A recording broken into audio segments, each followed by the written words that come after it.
Bienvenue dans cette capsule vidéo sur les terminaisons verbales. Écrire le son « et ». Dans cette leçon, tu vas apprendre à choisir la terminaison qui convient lorsque l'on entend le son « et » à la fin d'un verbe. Tu trouveras le lien de téléchargement de cette carte mentale dans la description de la vidéo. Lorsqu'on entend le son « et » à la fin d'un verbe, il existe plusieurs terminaisons possibles. Nous allons découvrir dans quel cas écrire ER ou E accent aigu. Ensuite, nous étudierons les terminaisons AI, AIS, AIT ou AIUNT. Pour terminer, nous verrons que le son E peut aussi s'écrire EZ. Commençons par les terminaisons ER ou E accent aigu. On écrit le son E avec les lettres ER à la fin d'un verbe lorsqu'il s'agit d'un verbe du premier groupe à l'infinitif. Voici une astuce. Si on peut remplacer le verbe par un autre verbe du troisième groupe à l'infinitif, comme par exemple le verbe prendre ou encore le verbe partir, alors on écrira ER à la fin du verbe. Prenons un exemple. Le train va arriver. Comment savoir s'il faut écrire arriver avec E accent aigu ou ER? C'est très simple. Nous allons essayer de remplacer le verbe arriver par le verbe partir. Cela donne le train va partir. Cela fonctionne. Donc on écrit arriver à l'infinitif, c'est-à-dire avec ER à la fin. On écrit le son E avec la lettre E accent aigu à la fin d'un verbe lorsqu'il s'agit du participe passé d'un verbe du premier groupe. Voici une astuce. Si on peut remplacer le verbe par un verbe du troisième groupe, cette fois-ci au participe passé, comme pris ou parti, alors la terminaison verbale sera E accent aigu. Prenons un exemple. Il est allé à la mer. Pour savoir si aller s'écrit E accent aigu ou ER, nous pouvons le remplacer par le participe passé du verbe partir, c'est-à-dire parti. On obtient il est parti à la mer. C'est correct. Donc aller est également un participe passé, celui du verbe aller. On écrira donc il est allé à la mer, aller E accent aigu. Attention, le participe passé s'accorde dans deux cas. Premier cas, lorsqu'il est employé avec l'auxiliaire être. Par exemple, dans la phrase « Les filles sont allées chez lui ». Aller est ici un participe passé, employé avec l'auxiliaire être. Donc, il faut l'accorder avec le sujet « les filles », qui est au féminin pluriel.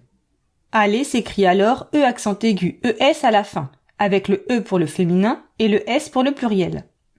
Second cas dans lequel le participe passé s'accorde, quand celui-ci est utilisé comme adjectif qualificatif. Par exemple, cette fille a de beaux cheveux frisés. Dans cette phrase, frisé est un participe passé, utilisé ici comme adjectif pour décrire les cheveux.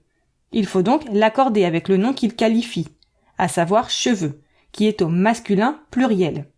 Frisé s'écrit alors E accent aigu S à la fin. Étudions à présent les terminaisons AI, AIS, AIT ou encore AIUNT.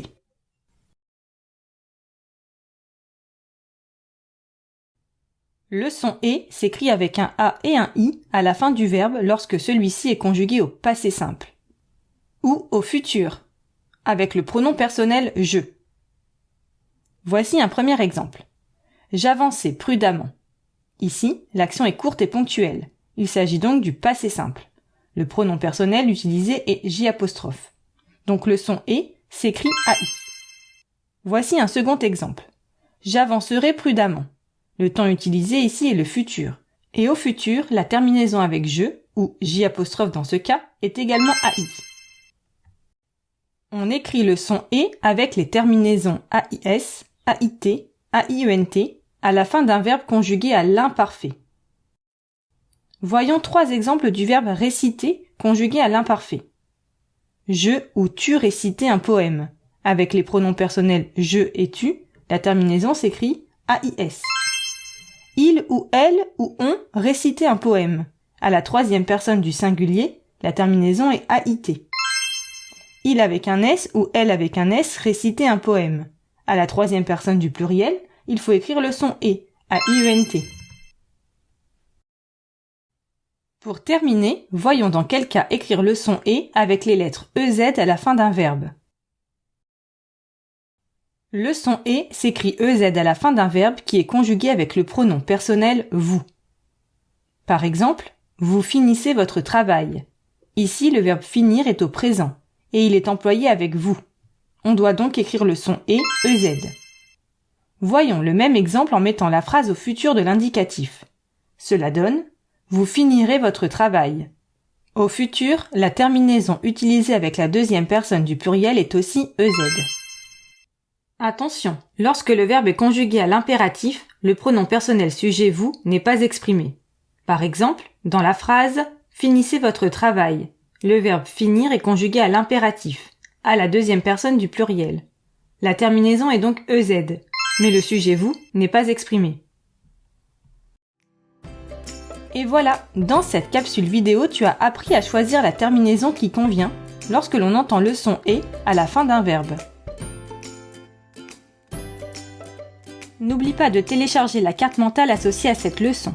Le lien de téléchargement se trouve dans la description de cette vidéo. Tu trouveras aussi de nombreuses fiches d'exercices et des quiz pour t'entraîner. À bientôt!